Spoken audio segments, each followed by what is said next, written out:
주시는 하나님의 말씀, 사사기서 16장 28절에서 31절까지 함께 봉독합니다. 삼손이 여호와께 부르짖어 이르되 주 여호와여 구하옵나니 나를 생각하옵소서. 하나님이여 구하옵나니 이번만 나를 강하게 하사 나의 두 눈을 뺀 블레셋 사람에게 원수를 단번에 갚게 하옵소서 하고, 삼손이 집을 버틴 두 기둥 가운데 하나는 왼손으로 하나는 오른손으로 껴 의지하고, 삼손이 이르되 블레셋 사람과 함께 죽기를 원하노라 하고 힘을 다하여 몸을 굽힘에 그 집이 곧 무너져 그 안에 있는 모든 방백들과 온 백성에게 덮이니, 삼손이 죽을 때에 죽인 자가 살았을 때에 죽인 자보다 더욱 많았더라. 그의 형제와 아버지의 온 집이 다 내려가서 그의 시체를 가지고 올라가서 소라와 에스타올 사이 그의 아버지 마누아의 장지에 장사하니라. 삼손이 이스라엘의 사사로 20년 동안 지내었더라. 아멘. 우리가 보통 기도는 영적인 호흡이라고 합니다.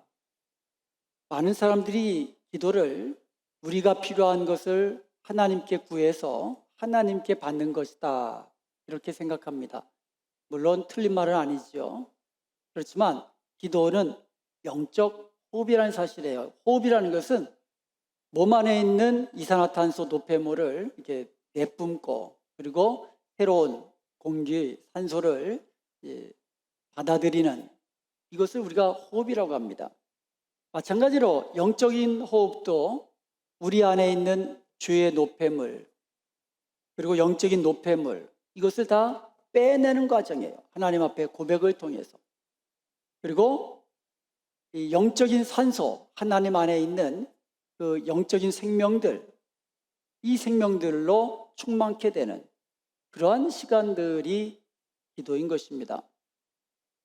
그래서 이 영적인 호흡이 원활하게 이루어지지 않으면 우리는 영적인 위험에 또 처하게 되는 것이죠. 사람이란 누구나 약점, 아킬레스건이라고 그러죠. 약점을 가지고 있습니다. 이 골리앗, 아주 그 장수죠. 그런데 이 골리앗도 아킬레스건이 있었죠. 유일한 약점, 요 이마. 그리고 상대방, 소년이라고 해서 아주 얕잡아 보는 그 경솔함, 이와 같은 것으로 인해서 소년 다윗에게 죽임을 당했죠. 삼손은 강한 자입니다. 어느 정도 강한 자냐면 나귀 턱뼈 하나로 1000명을 물리쳐 죽일 수 있는 그 정도로 강한 삼손입니다. 그런 삼손에게도 아킬레스건, 약점이 있었습니다. 그것은 바로 기도하지 않는 것이었습니다. 사사기서 14장 6절에 보면 삼손이 여호와의 신에 크게 감동됐다고 그랬습니다. 14장 19절에도 여호와의 신이 삼손에게 크게 임했다고 그랬습니다. 사사기서 15장 14절에도 여호와의 신의 권능이 삼손에게 임하였다고 했습니다. 이게 무슨 말입니까? 하나님으로부터 크신 은혜와 능력을 받았다라는 거예요. 삼손은요, 하나님의 신, 하나님의 영이 임하고 그 권능으로 강한 자로서 살아갈 수 있었다라는 것입니다. 이처럼 크신 은혜와 축복을 받았지만 삼손의 일생을 보면 그에게서 기도의 흔적이 발견되지 않습니다. 그는 기도하지 않았던 것입니다. 하나님을 향하여 입이 열리지 않았던 것입니다. 그가 사사로서 20년을 지냈다고 했습니다. 20년을 지나는 동안에 삼손은 하나님과 친밀한 사귐 속에서 교제하며 기도하기를 그렇게 즐거워하지 않았습니다. 하나님은 늘 삼손과 교제하기 원했고, 늘 삼손에게 가까이 오셨고, 찾아오셨고, 그에게 힘을 주셨고, 그에게 사사로서 힘을 감당할 수 있도록 늘 곁에 있기를 원하셨는데 삼손은 그렇지 않았습니다. 삼손은 하나님과 교제하는 것을 중요하게 생각하지 않았고, 하나님께 기도하는 것을 그렇게 중요하게 여기지 않았던 것입니다. 삼손이 평소에 기도하지 않다 보니까 인생에 있어서 중요한 문제를 앞두고도 기도하지 않는 것을 봅니다. 여러분, 결혼 문제 얼마나 중요한 문제입니까? 그런데 삼손은요, 그 중요한 결혼 문제를 앞에 두고도 하나님께 기도하지 않았습니다. 전쟁터에 나가면 언제 죽을지 모르는 것이 이 전쟁 아닙니까? 일단 싸움이 벌어지면 어디서 화살이 날라오고 창이 날라올지 아무도 모르는 거예요. 그런데 삼손은요, 전쟁터에서 적군과 싸우면서도 그는 기도하지 않았던 것입니다. 그러다가 그는요, 머리털이 깎이고, 그리고 원수들에게 붙잡혀 두 눈이 뽑히고, 감옥에 갇혀서 이 놋줄에 묶인 상태에서 맷돌을 돌리는 비참한 신세로 전락하게 된 것입니다. 혈관이 좁아지는 것을 고혈압이라고 하죠. 근데 혈관이 갑자기 좁아지는 것이 아니라 조금씩 혈관에 이물질이 쌓이면서 혈관이 좁아지는 겁니다. 그러다 보면 고혈압이 되고, 그렇게 좁아진 혈관이 어느 날 갑자기 터지면 쓰러지는 것이죠. 특별히 뇌에서 출혈이 생기면 어느 날 갑자기 또 불구도 되고, 이렇게 위험한 상황에 빠지게 되는 겁니다. 우리가 기도를 영적 호흡이라고 하잖아요. 기도하는 이 호흡, 기도의 혈관, 이런 것들이 막혀버리면 우리도 어느 날 갑자기 영적 위기에 빠질 수 있다는 것이죠. 이것이 어느 날 갑자기 오는 게 아니에요. 이것도 마찬가지예요.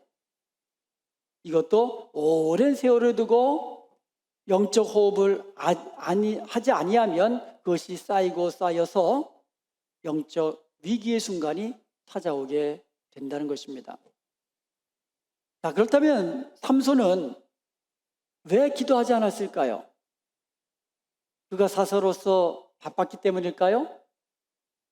많은 사람들이, 현대인들은 바쁘다고 합니다. 그래서 늘 바쁘게 생활합니다. 그렇지만 우리는요, 바쁘기 때문에 더 기도해야 하는 거예요. 바쁘기 때문에 더 기도하는 거예요. 위기의 순간에 더 기도해야 되고요. 자, 그렇다면 삼손은 왜 기도하지 않았을까? 아마도 그가 가진 강한 힘 때문이었을 것입니다.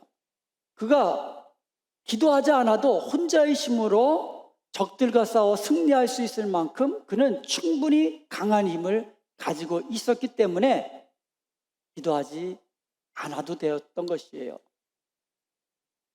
맨손으로 젊은 사자를 찢어 죽였고요. 나귀 턱뼈 하나로 1000명을 쳐서 죽일 만큼, 그만큼 삼손은 강한 자였습니다. 그렇기 때문에 자기의 강한 힘으로 인해서 그런 하나님을 의지하고 기도하기를 중요하게 생각지 않았던 것이지요. 그렇게 오랜 시간에 걸쳐 영적 호흡인 기도를 하지 않다 보니까 기도의 줄이 막히고 기도의 호흡이 약해지고 기도의 혈관이 좁아져서 영적인 위기가 한순간에 찾아왔던 것입니다. 그러면 삼손이 이 절망적이고 비참한 상황을 어떻게 극복할 수 있었을까요? 그것은 바로 기도였습니다. 기도하지 않았기 때문에 위기가 왔다면 위기의 순간, 실패의 순간, 절망의 순간, 비참한 상황에 빠졌을 때 그것을 이겨나가는 방법 또한 기도라는 것입니다. 두 눈이 뽑히고 놋줄로 묶인 채로 큰 맷돌을 돌리는 그 실패의 자리에서 그는 다시 기도하기를 시작합니다. 그 기도만이 역전의 승리를 가져올 수 있었던 유일한 비결이었던 것입니다. 오늘 본문 28절에 보면 삼손이 여호와께 부르짖습니다. 주 여호와여 구하옵나니 나를 생각하옵소서. 하나님이여 구하옵나니 이번만 나를 강하게 해서 나의 두 눈을 본 원수들을 단번에 갚게 하옵소서. 이렇게 기도합니다. 당시 그 자리에는요, 수많은 블레셋 사람들이 모여 있었거든요. 승리의 축제를 벌이기 위해서 그들이 섬기는 다곤 신전에 모여서 수많은 이 사람들 그리고 모든 방백들이 다 모여가지고 다곤 신 앞에서 큰 제사를 드리면서 삼손을 다시 불러다가 재롱을 떨게 했습니다. 제주 피우게 했습니다. 그래서 무슨 제주를 피울까 응시하고 있었던 것이지요. 그 자리에서 삼손은 하나님 앞에 부르짖으며 기도한 것입니다. 실패를 통해서 삼손은요, 자기가 여태껏 자기에게 있었던 강한 힘의 근원이 바로 하나님이었다는 사실을 깨닫게 되고 다시 하나님을 의지하며 하나님의 도우심을 구하며 기도하기를 시작한 것입니다. 그 결과 삼손은요, 하나님이 주신 힘으로 그 신전을 바치고 있던 두 기둥을 뽑아서 무너뜨려서 그 자리에 있었던 블레셋 모든 방백들과 수많은 남자들을 다 죽음으로 몰아갈 수 있었던 것입니다. 사랑하는 여러분, 언제부터 기도의 횟수가 점점 줄어들고 기도의 시간이 점점 줄어들면 우리의 기도의 깊이가 얕아지고 넓이가 점점 좁아지면 영적인 위기가 찾아올 수 있다는 사실을 우리는 기억해야만 합니다. 우리의 기도가요, 전부 다 내 자신, 내 가족, 내 문제, 내가 하는 일, 여기에 이렇게 집중되다 보면, 좁아지다 보면 기도의 혈관이 그만큼 좁아지는 거예요. 점점 기도하는 것이 나의 문제로만 국한되고 시간도 점점 짧아지고 그러면 나도 모르게 기도의 관이 좁아지는 거예요. 여러분, 기도하기를 시작하십시오. 다시 기도하기를 시작하셔야만 합니다. 운동도 한꺼번에 하면 몸이 아프죠. 근육이 막 아픕니다. 그렇지만 꾸준히 하면 근육이 붙어요. 기도도 마찬가지입니다. 우리가 꾸준히 기도하기를 시작하면 기도에 근육이 붙는 거예요. 그러면 기도에 힘이 생기고 기도에 능력이 생기고 다시금 하나님 앞에서 승리하는 자로, 강한 자로 살게 되는 줄로 믿습니다. 그러면 우리는 기도하기를 시작하여서 기도의 근육을 키워야 돼요. 우리의 기도는요, 언제든지 어디서든지 무슨 일이 생기든지 기도할 수 있습니다. 오늘 우리 찬양했잖아요. 광야에서 또 거리에서 어디서든지 성소든지 깊은 골짜기든지 주님을 사랑할 수 있고 주님께 기도할 수 있고 슬플 때나 기쁠 때나 승리할 때나 실패할 때나 우리는 찬양할 수 있으며 우리는 기도할 수 있는 겁니다. 그러므로 우리는 언제든지 어디서든지 기도하기를 시작하십시다. 요나서 2장 2절에 보면 이르되 내가 받는 고난으로 말미암아 여호와께 불러 아뢰었더니 주께서 내게 대답하셨고 내가 스올의 뱃속에서 부르짖었더니 주께서 내 음성을 들으셨나이다. 요나는요, 물고기 뱃속에서 그야말로 이 실패의 자리에서 하나님께 기도했습니다. 그랬더니 하나님이 그 음성을 들으셨다고 했습니다. 그리고 하나님이 요나를 구원하셔서 다시금 사명의 길로 나아가게 하셨던 것입니다. 다니엘은요, 원수들이 두 눈을 부릅뜨고 기도 하나 안 하나 살펴보고 있는 그 현장에서도 여느 때와 같이 창문을 열고 무릎 꿇고 하나님을 향하여 기도했습니다. 우리는요, 어디서든지 언제든지 어떤 상황에서든지 하나님 앞에 기도할 수 있습니다. 기도의 창문을 연 사람은 망하는 법이 없습니다. 이 백악관을 기도실로 만든 대통령 링컨이라는 책이 있습니다. 정광 목사님이 쓴 책인데요. 이 링컨 대통령이 기도하는 사람이었거든요. 어려서부터 그 어머님께로부터 기도하는 어려서부터 기도하는 모습을 보고 자라난 그런 대통령입니다. 링컨이 대통령 임기를 시작할 때는요, 미국이 남부와 북부로 나뉘어져서 전쟁하고 있는 상황입니다. 그리고 노예 해방이라는 막중한 임무를 띠고 임기를 시작한 상태입니다. 그래서 그는 임기 내내 하나님께 기도하는 것을 쉬지 않았습니다. 특히 그는 남북전쟁이 한창일 때에 하나님께 무릎 꿇고 기도하는 것을 쉬지 않았습니다. 왜냐하면 그는 전쟁의 승패가 사람의 지혜와 그리고 군사의 수와 무기에 달린 것이 아니라 하나님의 도우심에 달려있다는 것을 그는 믿었기 때문에 기도하는 길을 쉬지 않았던 것입니다.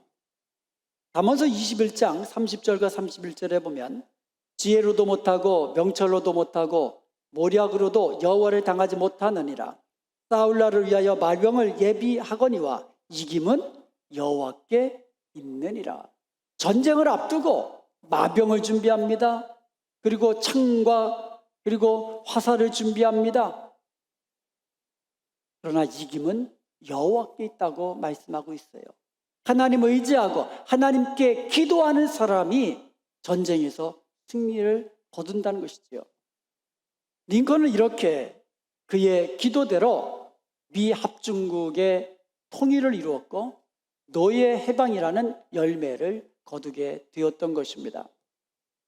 여러분, 내가 잘났다고, 내가 힘이 있다고, 내가 배운 게 많다고 그래서 승리하는 게 아닙니다.